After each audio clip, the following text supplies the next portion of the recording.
ป้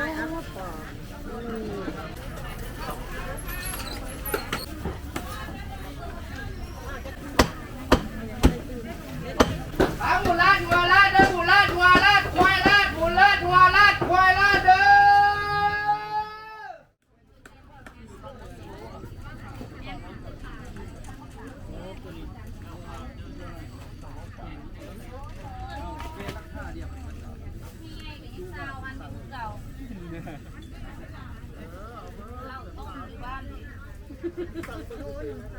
กุ๊กแดงด่วนเสียงหนาวเป็นของ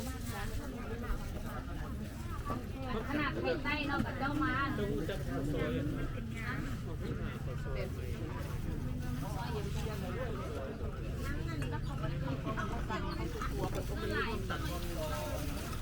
เขาเป็นตูที่5ไม่ได้ซอยกันได้ลงไปฮอด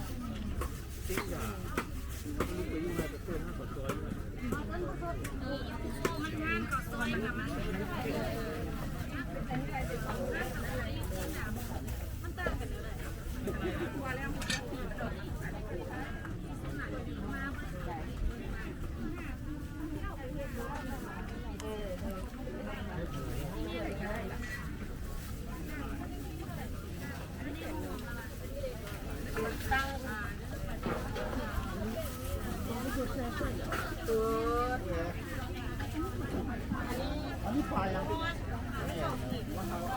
ตอนนี้ความก็หนาว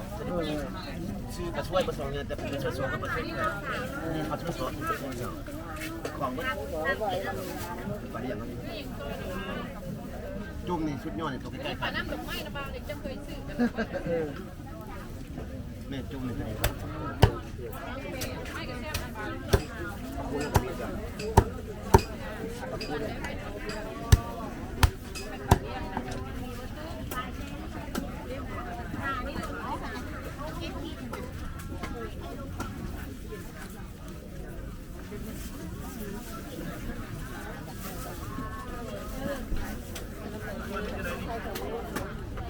เตรียมลงเท้า5เจ้าเอาเท้าในโบเตรียมไปมาเช้ามีบ่มายืมตอนยังคนขาย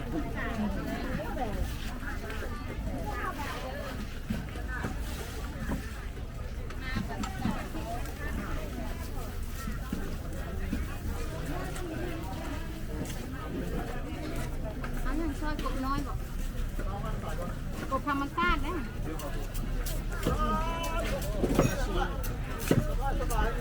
เราเป็นสัตว์ที่ต้องหาด้วยที่อันนี้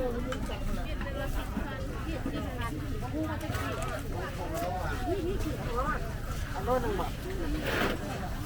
น้ำได้สดๆอะไรอยู่ได้มันจะมี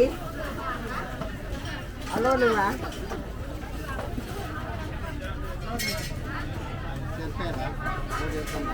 เจ้าปลาใน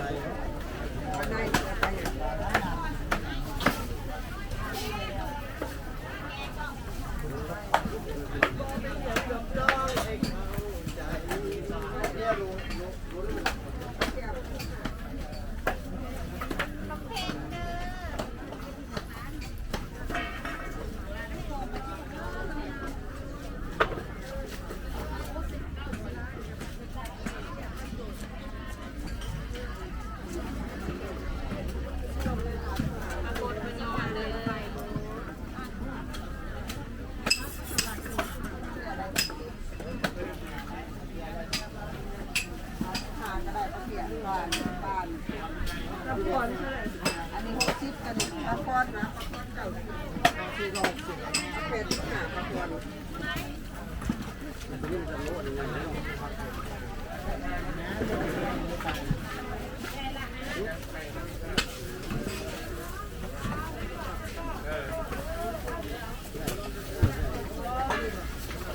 ข้าวเหนียวเด้อเอิญใส่ปลา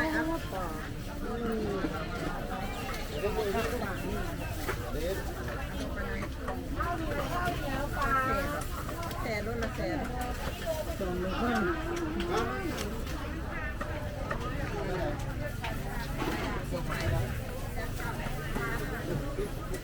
พุงมันจะได้ใส่ ปรุงเลย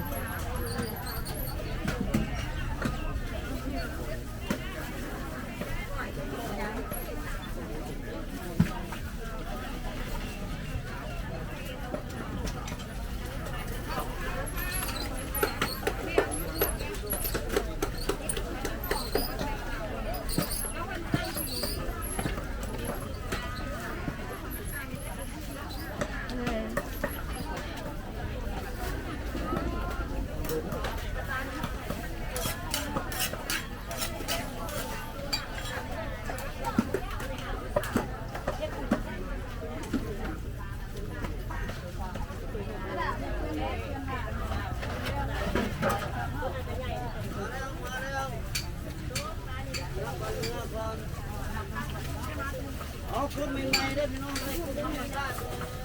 แล้วก็มันจะได้ออกมาได้มันไปมันมาคอยนะรู้เนาะค่ะที่ซื้อเด้อ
มันมีตอนแซ่บเลยฮะคิดอยู่มามันได้ดื้อ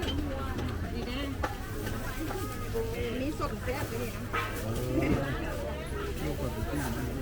มีสดแซ่บเด้มีน้อยหรอกค่ะหลาย25 บาทเนี่ยร้านโมแซ่บกับข้าวพัน